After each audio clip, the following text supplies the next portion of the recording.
Viena populiariausių kultūrinių vietų Kaune – Vytauto Didžiojo universiteto didžioji salė, kurioje vyksta svarbiausi miesto renginiai moderniai atsinaujino.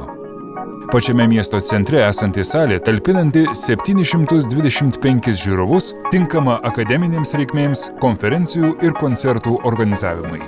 Jauki, šiuolaikiškai įrengta salės erdvė, patogios žiūrovų vietos su įrengtais patobulinimais, leidžiančiais naudotis maksimaliu komfortu ir funkcionalumu. Pagal poreikį įvairūs salės apšvietimo variantai. Modernus ir funkcionalus scenos valdymo ir apšvietimo mechanizmas pritaikomas tiek spektakliams, tiek konferencijoms ir pristatymams, ar koncertams ir festivaliams. Jaukiame foje atsiveria dar viena funkcionali ir patogi erdvė. Erdvus interjeras maksimaliai pritaikytas parodoms ir pristatymams. Tiek apšvietimo, tiek automatinių žaliuzių sprendimai suteikia dalyviams galimybę išradingai panaudoti kiekvieną erdvės elementą, o žiūrovams patogaus jaukumo pojūtį. Vytauto Didžiojo universiteto didžioji salė – šiuolaikiška ir populiari vieta jūsų renginiams.